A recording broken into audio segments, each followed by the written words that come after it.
Rafa, tudo bem? Você consegue me ouvir bem?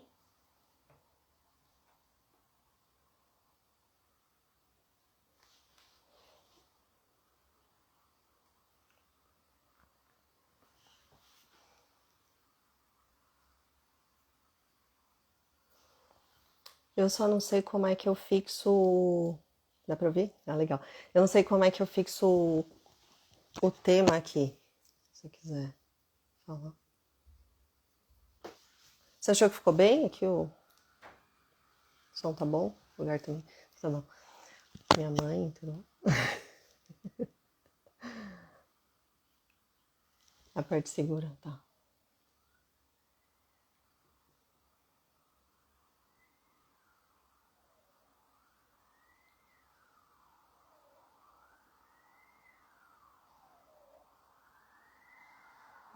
Acho que não.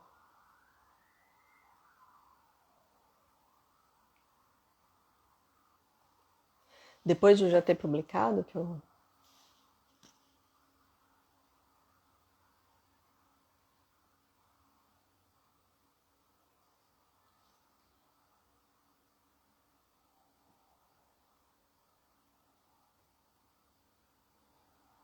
Boa tarde, gente, tudo bem?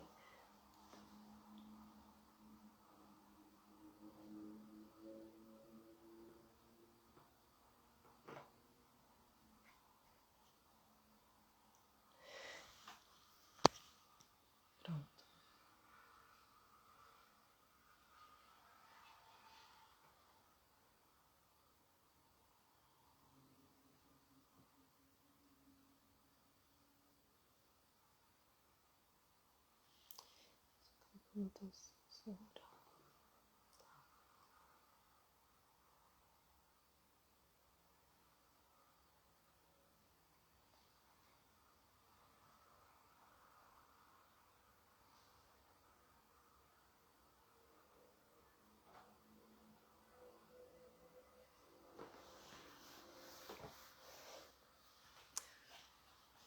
Eu não sei se fica gravado depois, mas acho que vou começar. Então, o pessoal tá entrando, vai aparecer a opção. Tá.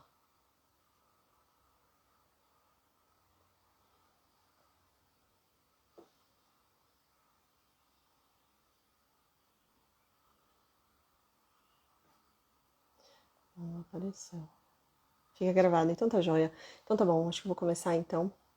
Boa tarde para todo mundo que está entrando. Obrigada por terem entrado.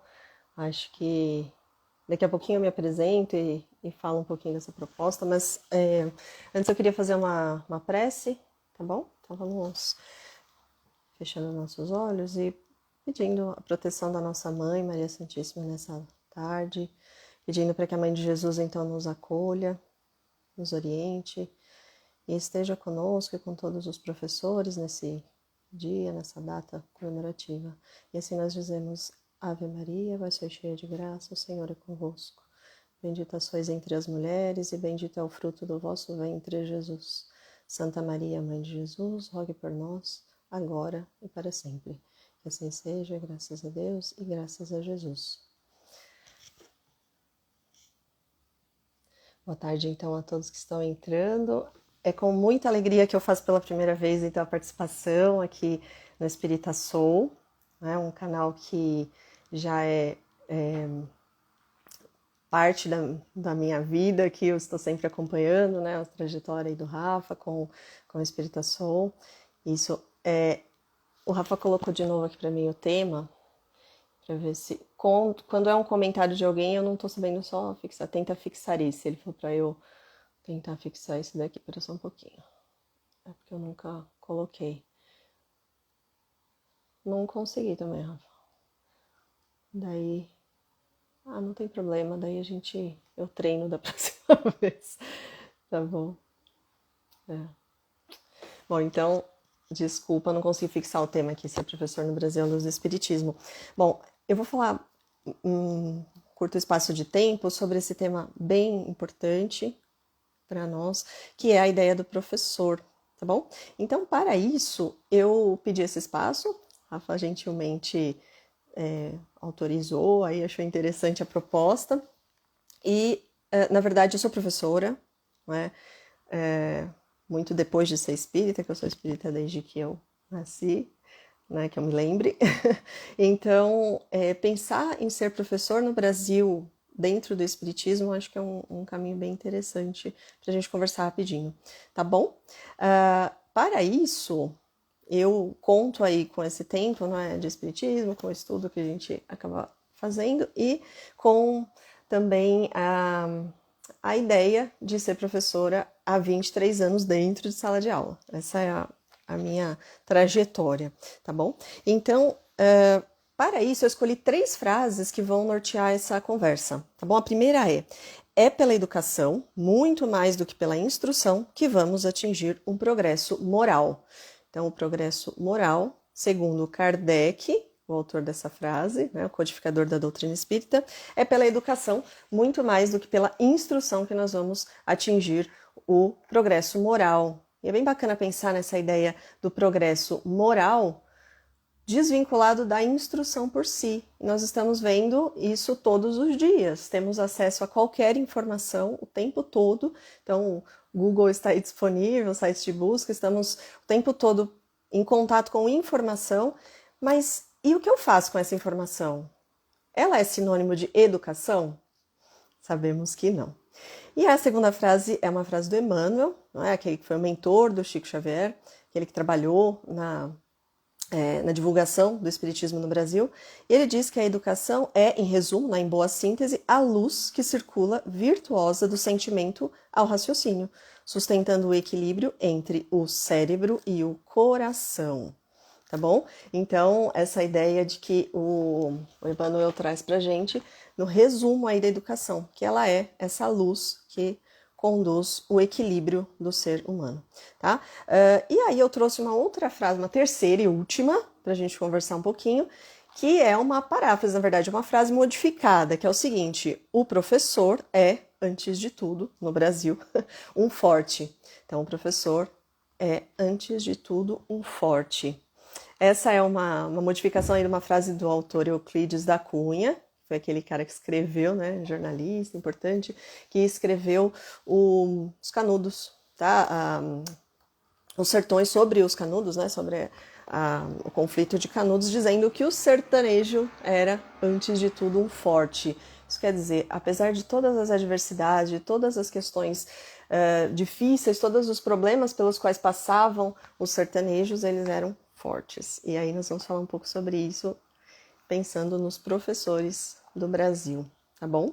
E aí nós colocamos lá nos stories do Espírita Soul um quiz que era uma brincadeira, uma pegadinha, né? Com 3 personalidades. Então nós tínhamos 3 personalidades ali.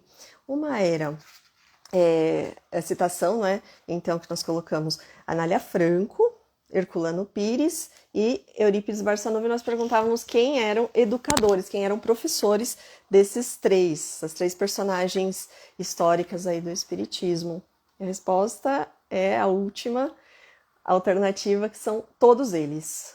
Todos são professores, né? Todos atuaram dentro de uma ideia de caridade, não é? Uns mais decididos dentro da doutrina e abordando o espiritismo de forma mais clara, e outros um pouco menos. Então, Anália Franco, vocês já devem ter ouvido falar bastante, é um nome bem popular, e ela trouxe, na verdade, ela foi conhecida como a Dama da Educação no Brasil. Por que a Dama da Educação no Brasil?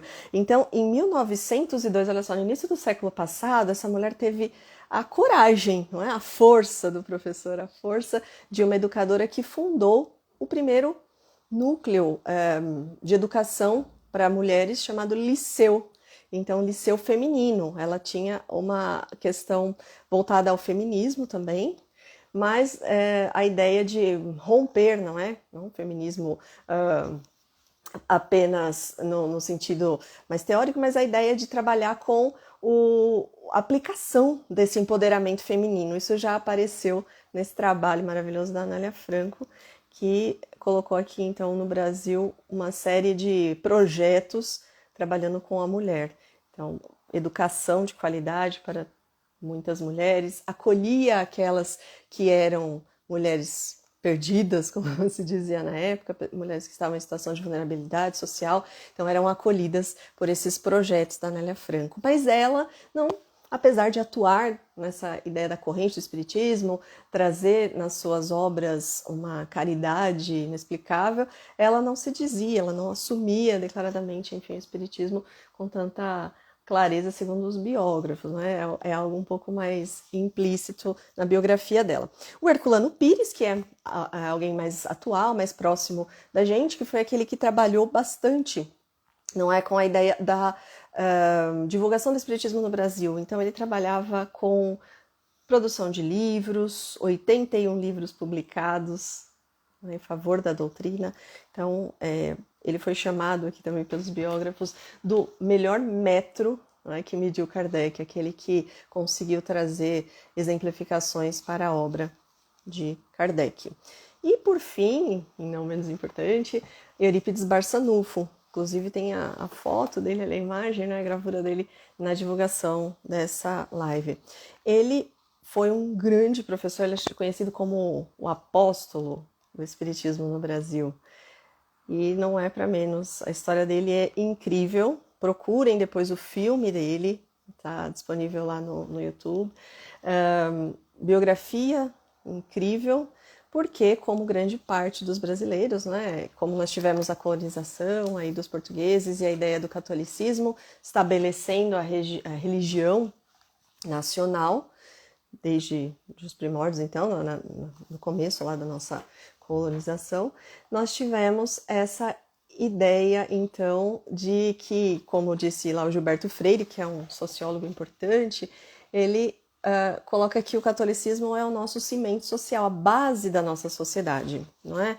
E é algo inegável, porque nós temos até nossos feriados nacionais, são todos de cunho católico. Então, não diferente disso, Eurípides era um católico fervoroso. Desde criança frequentava com seus pais a igreja, e a mãe tinha alguns problemas dentro da igreja, porque a mãe, de certa forma, estava incorporando, volta e meia ali, ela tinha uma questão mediúnica muito aflorada, e era considerada uma doença. Né? Morando em Sacramento, Minas Gerais, eles não tinham acesso ainda às questões do espiritismo, a esse conhecimento. E a mãe, considerada, então, uma sofredora, considerada uma doente, fez com que o filho se desenvolvesse muito nos estudos, se dedicasse muito em busca da cura da mãe. E, de fato, ele decide que vai estudar medicina. E aí, com esse conhecimento todo, desde a época da faculdade, já dá aula, consegue dar aula de todas as disciplinas. Então, ele acaba fundando, né, era uma família bem importante na cidade, e eles fundam ali um colégio, então, que era o espaço ali, o Liceu de Sacramento, né? O Liceu Sacramento. Nesse espaço estudavam muitas pessoas, muitos alunos, e ele, um católico fervoroso, como eu disse. Nesse período, os padres da região não deixavam que as pessoas tivessem, não só não deixavam, mas era muito mais difícil para as pessoas que, via de regra, sequer tinham alfabetização completa, sequer eram escolarizadas, acesso à Bíblia, entendimento da Bíblia. E ele, desde muito novo, com o conhecimento, né, o Eurípides Barçanufo trabalhava nesses rituais católicos dentro da igreja, junto com os padres, e ele, diferente das outras crianças, tinha acesso à Bíblia, ganhou uma Bíblia, estudava, discutia esses conhecimentos epistolares todos, esses conhecimentos bíblicos com os padres da época. Então ele já tinha toda essa possibilidade de argumentar com propriedade sobre a questão religiosa. Bom, o tempo foi passando e ele estudando cada vez mais, se destacando, sendo sempre o melhor aluno, sempre exemplar, como professor também muito amado. O ponto é que, além da doença da mãe dele, uma outra questão chamou muito a atenção do Eurípides, que foi o fato de o tio dele se tornar espírita. Como é que o tio dele, né, que dormia no quarto dele, o seu Miranda, como é que ele podia se tornar espírita? Né? Era quase que uma traição ali para a família. E aí ele começa a entender que havia motivos para isso. O tio tinha conseguido, tinha conhecimentos ali, tinha acesso a muita coisa que ele ainda desconhecia. Esse tio, um belo dia, foi então à casa dele e ele falou: agora eu vou fazer com que ele desista de seguir esses caminhos, seguir essa ideia de estudar espiritismo. Eu vou fazer com que ele desista. Pois é. Aí ele decidiu então que ia conversar bastante à noite, falou: não vou deixar meu tio dormir, vou conversar com ele a noite toda. E ele começa a argumentar. Ele já, inclusive com faculdade, uma pessoa muito estudada, poliglota, falava várias línguas, tinha um conhecimento muito grande. E ele começa a argumentar com o tio, começa a falar com o tio, mostrando que tudo que o tio estava pregando ali, eu entendia como correto dentro da doutrina espírita era errado, né? Era algo do demônio, não fazia sentido. E aí o tio, exausto dessa discussão, pede, fala: olha, filha, eu não tenho mais o que falar, eu não tenho a sua inteligência, eu não consigo acompanhar a sua argumentação. Mas vamos fazer o seguinte, eu vou dar um livro, você lê esse livro e depois você tira suas conclusões, porque eu não vou te convencer, eu não vou conseguir convencê-lo. E entregou um livro, não é, chamado Depois da Morte, de um autor chamado Leon Denis. Leon Denis é um dos que participa ali desse movimento de instauração do espiritismo junto com Allan Kardec, é posterior. Então ele começa a traduzir toda a ideia da codificação da doutrina em livros um pouco mais didáticos. Ele era professor também, olha aí. Então, trabalhando nessa organização, nessa união, Leon Denis trouxe uma obra bem relevante. E essa obra veio parar na mão do Eurípides, que começou a estudar e nem queria dormir mais lendo o livro. E ele fica com essa pulga atrás da orelha, muito interessado. Puxa, mas tudo o que ele diz faz sentido. E a situação da mãe, que tinha essa relação já com os espíritos, que não sabia entender por que passava por essa doença, tendo sido até afastada da igreja por causa disso, como sendo possuída ali pelo demônio, enfim. E aí ele decide que vai até o lugar, esse centro onde o tio frequenta, a Fazenda Santa Maria. Lá chegando, ele acha tudo bem, não é? Assustador por um lado, mas por outro lado muito convincente, porque ele decide, vários médiuns que estavam ali, que trabalhavam com esse tio, eram também parentes dele. Um dos parentes era completamente sem escolaridade, parece que era alfabetizado. E aí ele decide que vai conversar com esse grupo de médiuns no momento do trabalho, né? Ele já achou esquisito porque tinha uma cadeira reservada lá para ele na hora do trabalho começar. E falou: não, ele pediu para reservar essa cadeira, mas ele não tinha contado para ninguém que ia. Aí ele já ficou preocupado, falou: puxa, não contei para ninguém. Cheguei aqui, tem uma cadeira reservada para mim, história é essa? Peraí, então. Bom, eu vou acreditar em vocês, eu vou achar, porque ele já estava, não é? Muito consciente, tendo feito aquela leitura lá do livro Depois da Morte do Leon Denis. Com aquela questão de duvidar ainda, ele pede: olha, eu vou acreditar se, não é, o parente, esse que não tinha escolaridade, incorporar aí na hora que vocês fizerem o trabalho e trouxer um sermão sobre as bem-aventuranças, não é, em nome de João Evangelista. Nada mais que isso ele pediu e foi atendido. E ele teve um belíssimo sermão ali. E no final, o espírito ali presente disse ser João Evangelista. E depois disso, ele, sem a menor sombra de dúvida, se torna espírita e começa a trabalhar incessantemente. O ponto é que, a partir de então, como era esperado, vários problemas começam, porque ele era um homem importante na cidade, conhecidíssimo. Como é que ele muda de repente? Não é? Ele, inclusive, presidia muitas questões, muitas práticas, muitos grupos na igreja, e de repente ele descobre ali que aquilo vira passado, né? Então a parte de tornar-se espírita foi um divisor de águas ali, uma mudança na sua vida. Mas nem sempre as coisas são fáceis. Ele era professor, como eu disse, trabalhava também, tinha farmácia na cidade, mas ele trabalhava tendo esse colégio. E o colégio foi praticamente à falência. Tendo estudado tanto, sendo um homem inteligentíssimo, ele se vê numa situação de muita dificuldade financeira, tendo de recorrer a vendinha. O pai tinha uma venda na cidade e ele passou a sobreviver da ajuda do pai nessa venda. E ele falou, não é possível. Aí ele pôs uma placa de venda no colégio, falou, vou vender esse colégio porque não consigo mais pagar as dívidas, não tinha mais aluno, problemas com os professores dali, enfim, não deu certo. E, por incrível que pareça, não é? Ele dormiu, teve um sonho com a mãe de Jesus, Maria de Nazaré, então contando para ele que não era o caminho vender a escola, que ele deveria sim trabalhar um pouquinho mais nessa escola, mudando o nome inclusive, de Liceu Sacramento viraria ali a escola Allan Kardec, né, o colégio Allan Kardec. E desde então esse colégio, né, fundado lá em 1907, foi um marco, assim, na parte intelectual, na formação cultural de Minas Gerais, do Brasil, porque muitos estudiosos estrangeiros vinham entender o que acontecia ali naquele colégio, porque os alunos desse colégio tornavam-se intelectuais, gostavam de estudar.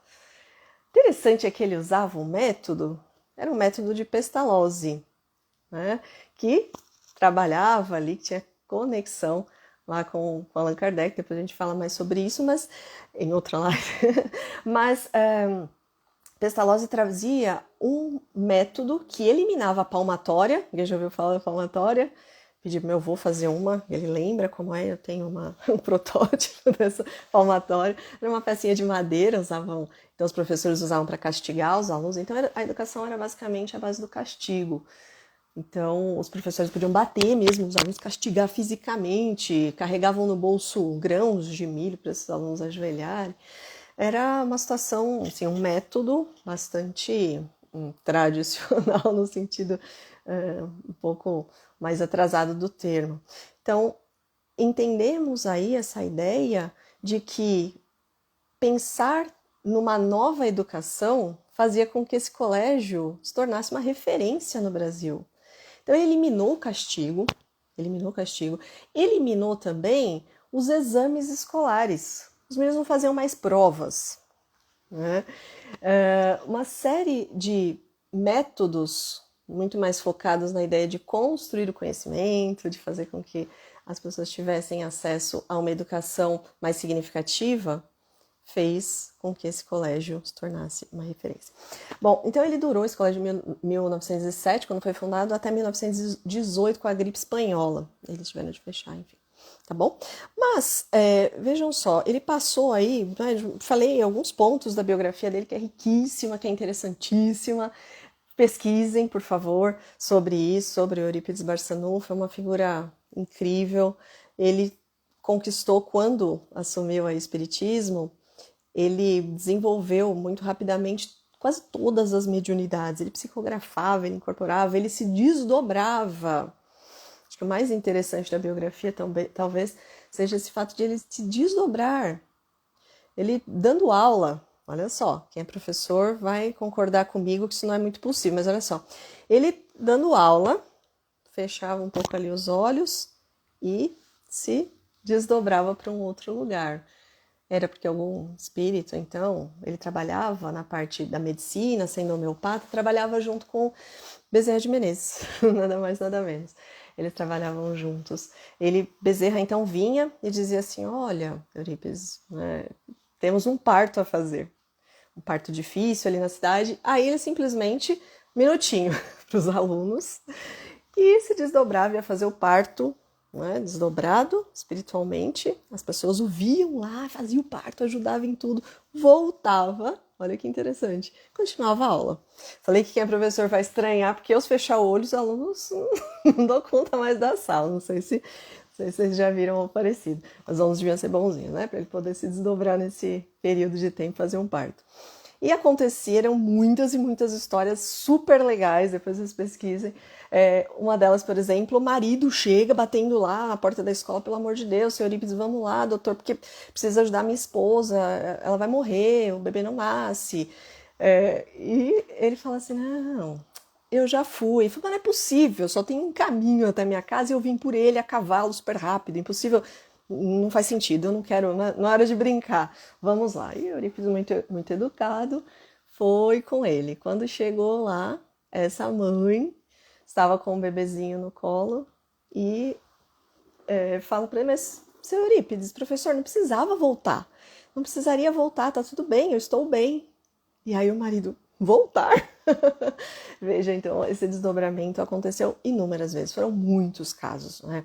Pessoas que narram essas histórias muito, muito, muito interessantes e que fazem com que o conhecimento da doutrina seja ainda mais agradável para a gente, seja ainda mais gostoso de estudar.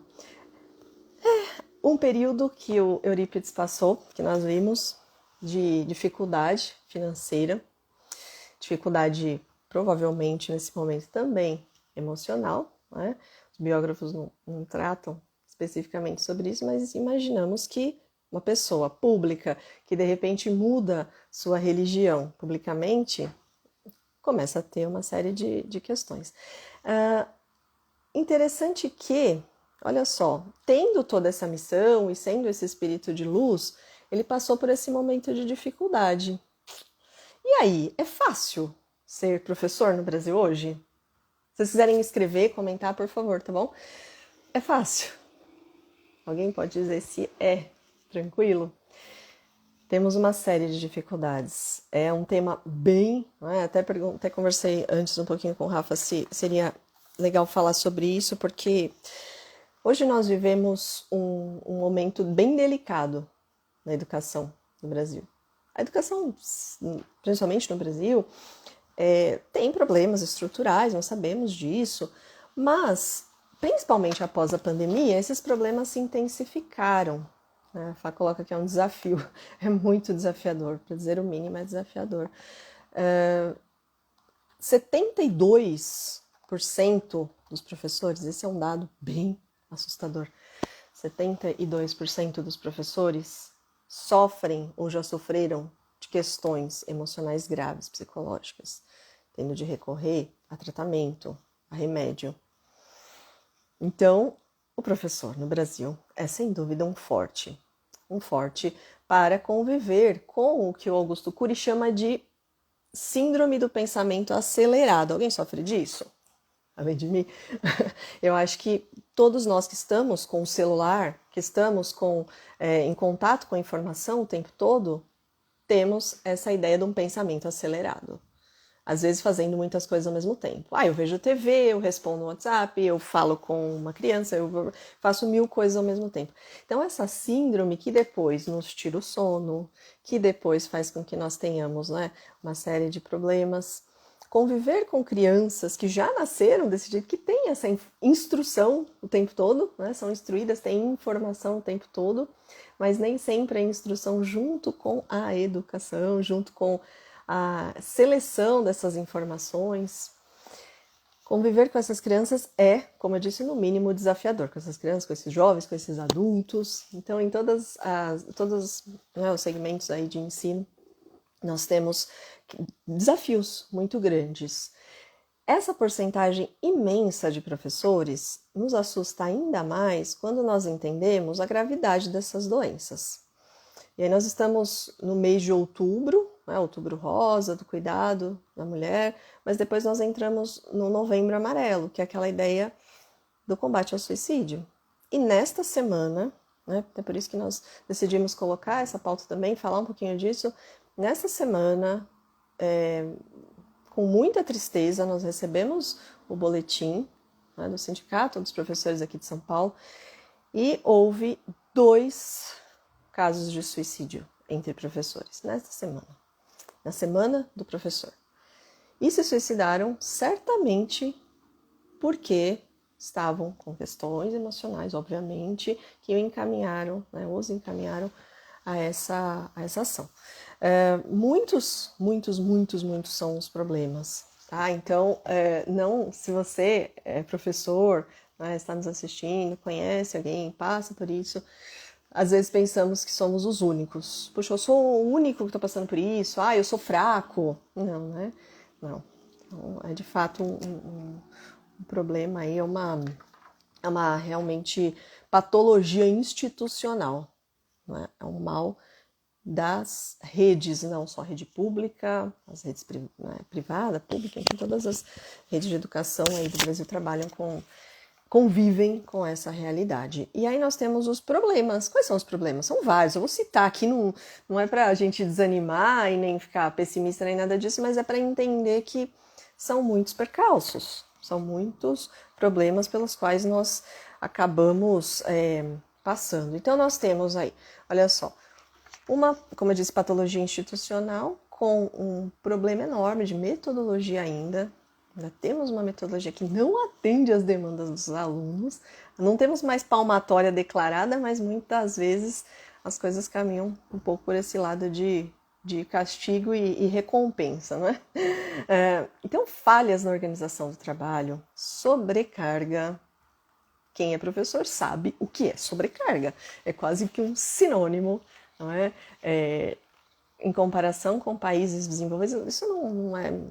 Todo mundo fala, é senso comum, conhecimento geral, até um clichê dizer que em países desenvolvidos o professor é super valorizado. É a profissão que é mais valorizada, porque justamente é aquela que forma todas as demais, é aquela que trabalha, não é? Então, essa sobrecarga de trabalho é quase que desumana, de verdade. Então, professor que dá 40, que dobra turno, ou que tem 40 horas na sala de aula, é na sala de aula. É na sala de aula com alunos. E alunos, eu quero dizer, um grande número de alunos.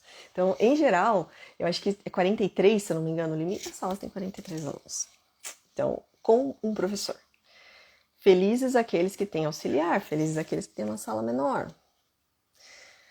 Ou seja, essa sobrecarga não é só uma questão que leva e conduz a esses problemas emocionais, mas é um grande também propulsor, das questões físicas. Eu perco a voz, os professores têm calo na garganta, eles têm problema no braço, porque apaga a lousa, porque escreve na lousa, às vezes alergia, porque ainda usa aquele giz de pozinho ali, de cal.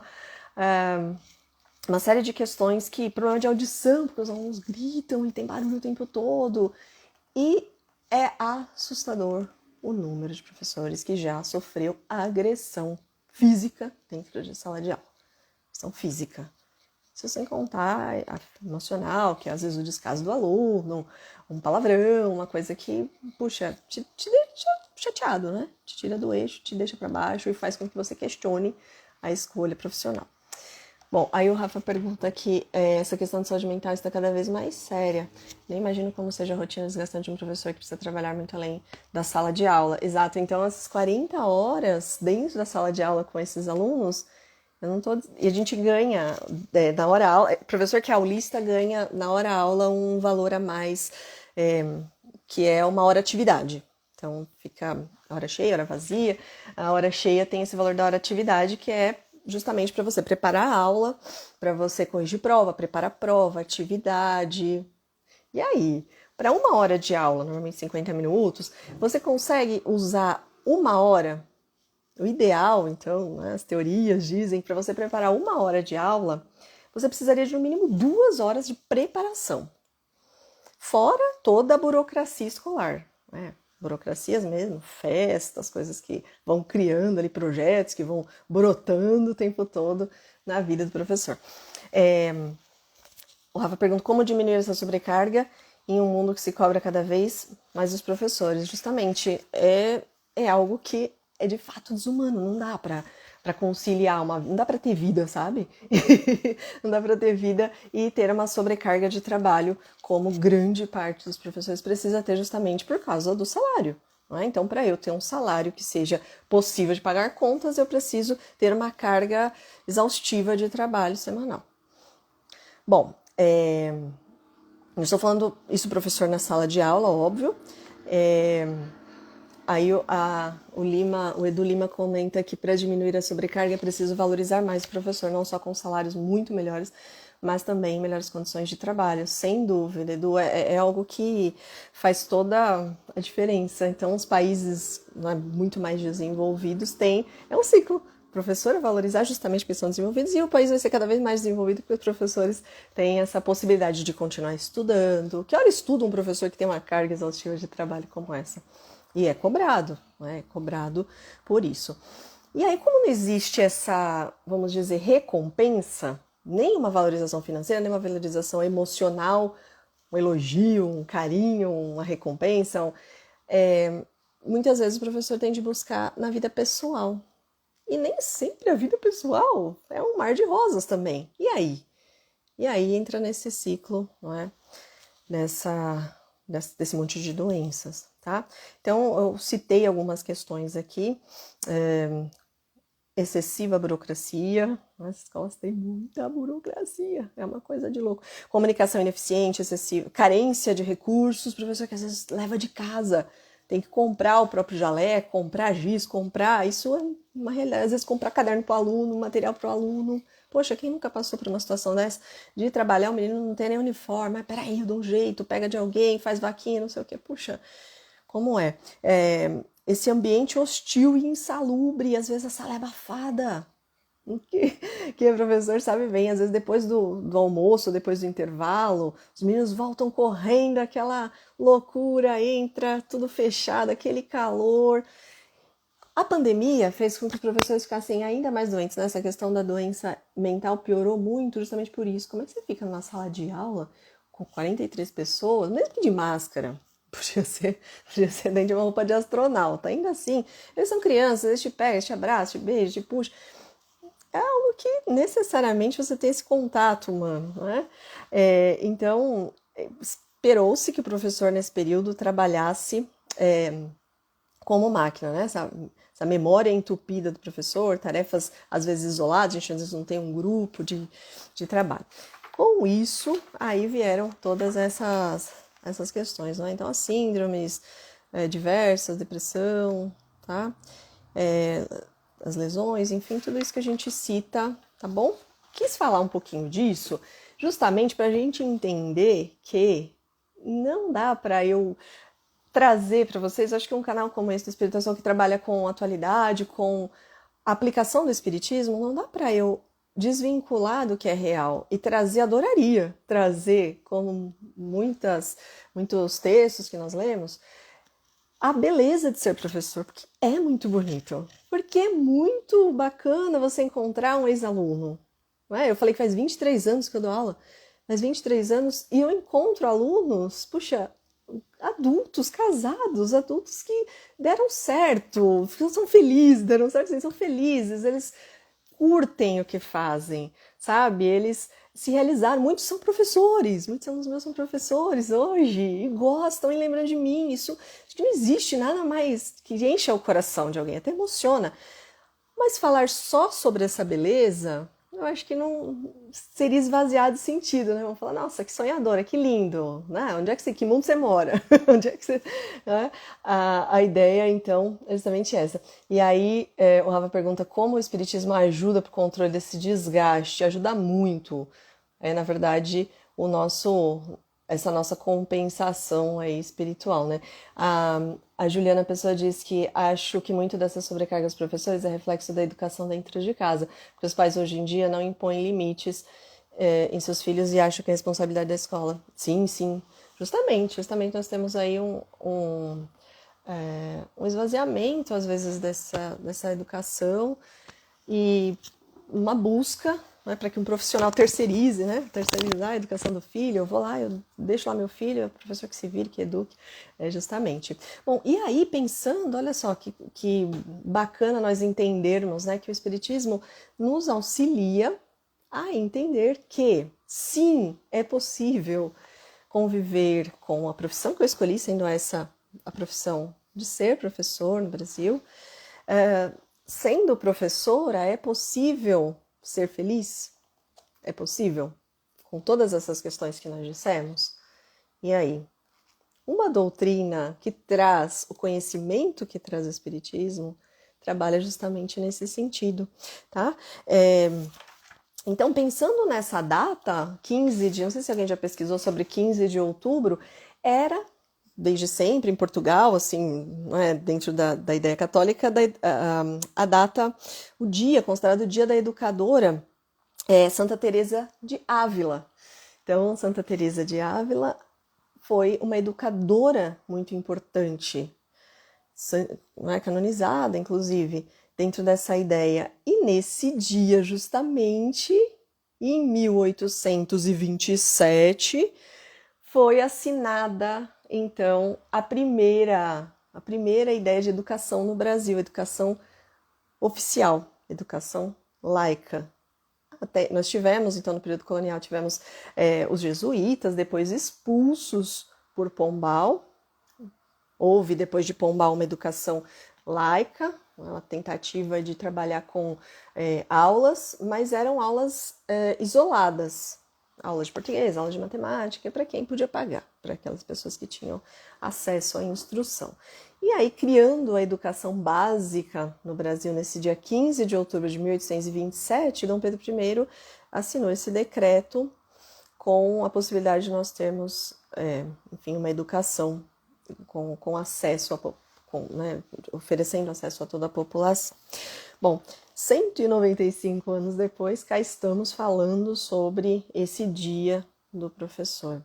Falando, enfim, sobre pontos que poderiam estar melhores.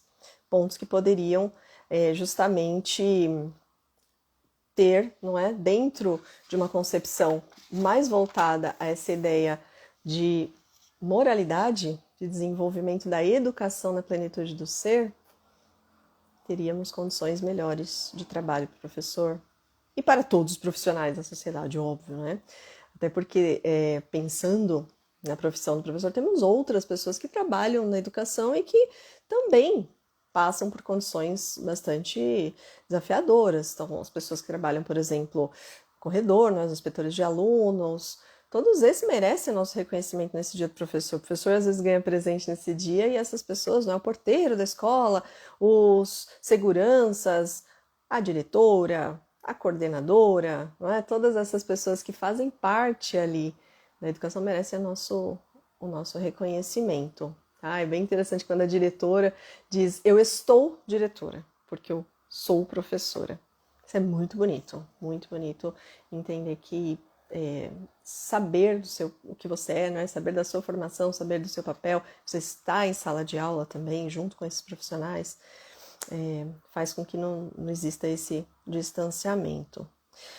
Bom, e aí nós pensamos nessas frases iniciais, para quem não estava desde o começo junto com a gente, eu falei de duas frases, uma do Emmanuel, outra do Kardec, e uma que a gente adaptou do Euclides da Cunha, que é: o professor no Brasil é, antes de tudo, um forte. E aí nós seguimos falando um pouco sobre esses pontos. E aí, eu gostaria já de ir encaminhando aí para o encerramento da conversa. Se vocês quiserem citar mais algum ponto, fiquem à vontade. Mas, lembra do livro? Lembra lá do livro que o Eurípides Barçanufo ganhou do tio dele, o seu Miranda? Vocês lembram disso? A gente citou? Alguém lembra qual era o livro? Era um do Leon Denis. Esse livro, chamado Depois da Morte, ele pode ser facilmente encontrado em PDF e pode ser baixado para leitura. Depois da Morte. Então, é um convite que eu queria fazer para vocês. Professor, nunca deixa de dar lição de casa. O negócio é esse, né? Então, já vai a lição de casa. Baixem esse livro, por favor. Encontrem lá no sumário, né, no comecinho do livro, os capítulos. Tem 5 capítulos e eu queria que vocês dessem uma olhada na quinta parte. Na quinta parte. Vocês vão ver que é um texto super gostoso. Até assusta um pouco, né? Leon Denis, educador. Eu fico um pouco preocupada. Puxa, será que vai ser uma leitura difícil? Porque tem algumas obras que são mesmo, tem uma linguagem mais difícil. Mas ele é muito didático. Ele é professor mesmo. Ele trabalha com a ideia de transmitir o conhecimento de fácil acesso. E é um conhecimento bem sólido da doutrina. Vale muito a pena. Então, fica lá o convite. O livro é Depois da Morte. Ah, não, mentira, Edu. Ele falou coincidente. Não tem coincidência, né? Comprei esse livro na semana passada. Que legal, que legal. Então, dê uma olhada aí no sumário, já acha essa quinta parte chamada O Caminho Reto. Os outros capítulos são bacanas, mas eu queria que vocês dessem uma olhada nesse capítulo, tá? O Caminho Reto. E é aí que nós encontramos um pouco dessas respostas de como encontrar essas forças, ser realmente forte, encontrar uma força, às vezes moral imensa, para muitas vezes ter de tolerar tantas questões, ter de superar tantas outras para se manter na profissão. Né? E interessante também, eu já ouvi muito espírita, né? Dentro do meio espírita a gente ouve muita coisa, e uma delas que me marcou muito foi a ideia de um professor que sofria muito, né? Estava quase à beira do suicídio também, como esses dois casos que eu comentei, frequentava ali o centro, e ele uma vez disse assim, puxa, mas eu sei, eu não posso largar a profissão. Ele teve a oportunidade de fazer outra coisa, de parar de dar aula. Eu não posso, infelizmente, porque essa é a minha missão, é quase que um karma para mim. Cuidado, cuidado. Então não dá para depositar no espiritismo uma responsabilidade que é nossa. Nossa. É nossa responsabilidade optar por ser professor, optar de repente por tomar um outro caminho, ou por temporariamente, conheci gente também temporariamente fazer outra coisa, ou talvez meio período fazer uma coisa, não sei, mas caminhos que às vezes surgem, não é? Como colocou ali coincidentemente, não existe, não é? Então, coincidentemente vão aparecer coisas no seu caminho que vão permitir uma felicidade maior. Então vamos, nessa tarde, pedir por todos os professores, pedir para que Eurípides Barçanufo, com a sua sabedoria, traga esse conhecimento, traga uma visão, tá? Uma visão mais lúcida para todos nós educadores, que nós tenhamos essa possibilidade de estar em contato com essa espiritualidade superior, porque a gente encontra esses caminhos. Puxa, é mesmo na sala de aula e eu vou conseguir, eu vou ser forte, eu vou buscar forças, ou não, eu posso fazer outra coisa, mesmo temporariamente, para me sustentar, para fazer com que minha vida seja mais feliz? Não sei, não sei. Então, são caminhos, tá? O que não dá é para tirar a própria responsabilidade dizendo que é obra, não é, dos espíritos, eles que me fizeram professor. Não. Então, temos aí, como espíritos que somos também, a força de tomar as próprias decisões na vida. Bom, hoje eu fui levar meu filho na evangelização infantil e eles contaram sobre uma virada cultural. Não sei se alguém que está sabendo, se alguém que está assistindo soube dessa virada espírita. São 30 horas de vivências do espiritismo e cada um faz algo. Vocês ouviram falar sobre isso? Enfim, você pode postar na sua rede social uma frase de incentivo, de motivação, um trecho, não sei, de uma obra, da codificação, alguma coisa bacana dentro do espiritismo. Do mesmo jeito tem a virada cultural, essa virada espírita. Então, deem uma olhada nisso e, se puderem fazer algo bacana pelo próximo, algo que demonstre o seu engajamento na doutrina, é interessante também dentro dessas 30 horas, tá bom?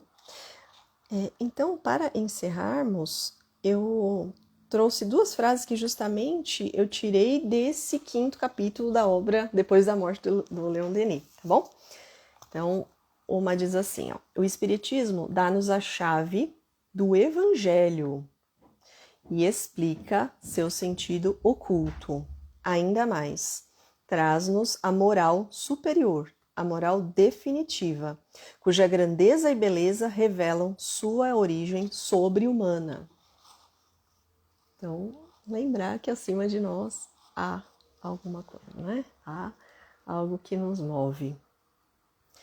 E, por fim, o conhecimento do porquê da nossa existência é de consequências incalculáveis para o melhoramento e para a evolução do homem. Quem sabe onde vai, pisa firme e imprime a seus atos um impulso vigoroso.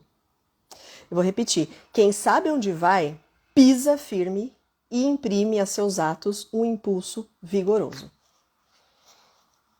O conhecimento do porquê da nossa existência tem a consequência de nos tornar fortes, Então, que essa força esteja conosco. Né? Então, a Vivi fala, me faça essa pergunta se estou no caminho certo da educação.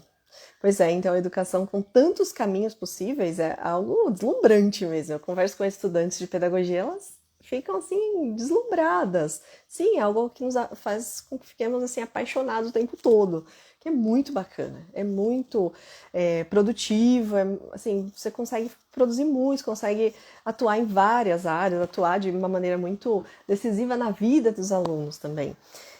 Mas tudo isso necessita, não é? Todos esses incentivos exigem que nós tenhamos de fato essa força. E essa força vem de Cristo, né? Vem do Evangelho, vem de Jesus.